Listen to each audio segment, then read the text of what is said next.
Hey, this is Angelica Martin, and my moniker is the Sexy Yo-Yo, and that's because of yo-yo dieting. I am an expert yo-yo dieter. I have lost and gained so much weight in a single year over the last 10 years. It's incredible. I mean, I think I've lost as much fat as 3 or 4 different people. And so I'm starting this channel because I've set a pretty big goal for myself. And when I set the goal for myself without having anybody as a support group, I stumbled. And they say that fat people are the most knowledgeable on how to lose weight.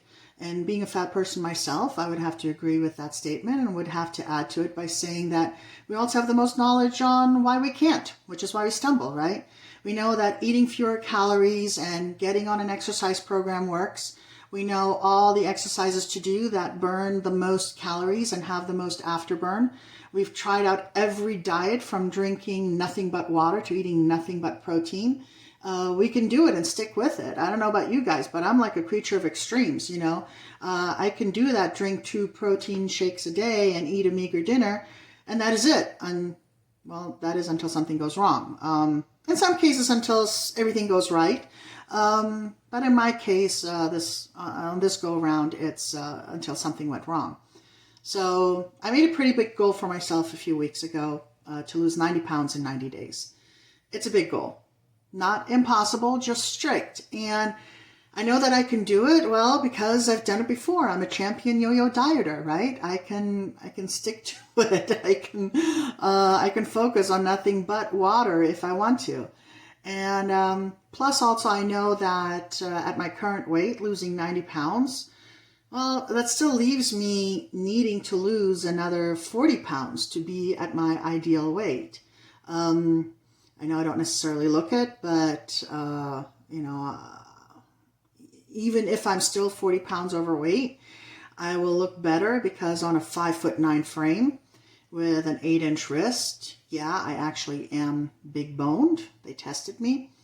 40 pounds on me looks like 10 pounds on other women. So, it's a good goal. It's an accomplishable goal. And I know that I will feel better about myself. I will fit into different clothes. 90 pounds is, no matter if you're 7'2", 90 pounds makes a difference.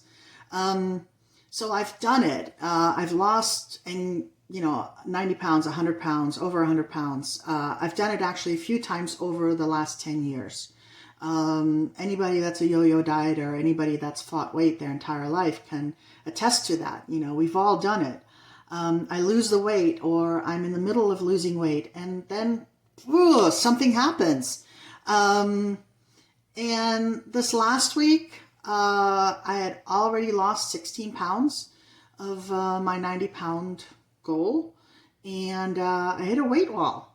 The scale hadn't moved for 3 damn days, despite exercising 2 times a day for 1 hour each. Now, the body composition scale over at the gym told me that while I had lost fat, I'd gained 1 pound of muscle and a bit of water, or a lot of water. So I was actually still technically losing fat, just not weight. My head knew that. My head knew that. But we wouldn't have gotten fat if we weren't emotional people, if we weren't emotional eaters. We eat because we're happy. We eat because we're sad. We eat, or we say, fuck it, and we're perfectionists. So my emotions, were starting to take over.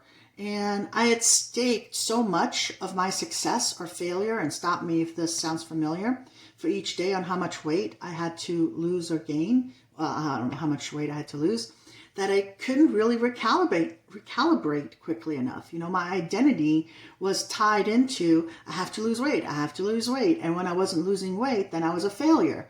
So I tried to fight my instinct of being self-destructive and stick with it. And I did for about a day. But like most fat people, I also wrestle with depression. Yeah, I know. And in my case, it's not just depression, but PTSD and anxiety. So, I've got the perfect trifecta happening here. So here I am balancing myself carefully, seeing the warning signs of falling off the wagon. And before you know it, 24 to 48 hours later, the dominoes kick in. And I fall. I fall hard. I spent $200 on food with DoorDash because I'm too friggin' depressed to drive 5 minutes to the grocery store. I don't even eat most of it. I mean, it's such a waste. Most of it I wound up throwing away. Now, granted, on the positive note, like I didn't do a whole bunch of junk food. It was all good food. It was like, chicken or steak and then greens and, but there were carbs involved in as well. There was cake. There was a lot of cake involved. So the cake did not get thrown away. All the cake got eaten. The bread got thrown away, but the cake got eaten. And so in the process, of course, I see myself as this colossal failure on every level. I mean, from personal to financial. And then, of course, the thoughts start to circle, and I don't deserve to lose weight, and I don't deserve to be happy. I should just sit and wallow and, prove the negative side of me right. Damn it. I'm just going to be so heavy that they're going to have to pull me out with a crane out of the house, or maybe give me a Lifetime show. And I say to myself, I can't do it. I'm too old to do this. I don't have the support team to do it. I was happy being miserable. I know that sounds like a silly thing to say, but there are a lot of people that are happy being miserable for a few days. And then today, after a huge fight with a friend of mine that left me emotionally exhausted last night, I figured I'd done enough damage. I think most fat people are perfectionists, and as soon as 1 or 20 things go wrong, they're ready to throw in the towel. I'm no exception. But then I said to myself that if I am going to be miserable anyway, might as well be skinny and miserable than fat and miserable, right? If you break up with your boyfriend and you're miserable and, trying to get even with him, don't get even with him by putting on 20 pounds, get even with him by losing 20 pounds. So it's kind of like that, right? And this is where you guys came in. Like I said, being a natural introvert, I don't surround myself with too many people. And during this time of social distancing, it's just really friggin' hard. It's more difficult to get that support by just going out and about. Like, I would go to the bars or the restaurants, and I wouldn't necessarily eat a bunch of stuff, but just being there, surrounded by people that I knew, getting a hug, talking about things, talking about silly things, whatever. It didn't even have to matter, but it just took my mind off of it, and it just kind of recalibrated me. And I can't do that right now.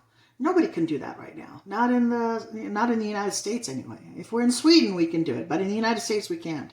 So I need you guys to keep me honest. To be there for me when I stumble, and to take me to task when I say stupid shit like I can't do it. It's selfish, I know. So maybe in order to make it less selfish, what I'll say is that I can offer the same in return. That if you need me to be your virtual support, and share and commiserate and have somebody who understands. Oh my God, do I understand when it comes to weight and up and down and up and down. This carousel wheel or whatever, merry-go-round or yo-yo. So if you need somebody to share and commiserate with you and pick you back up too, I'll do the same. So hopefully this will be a success story. Let's share with each other all the things that we've learned, and let's pick each other up and be positive for each other.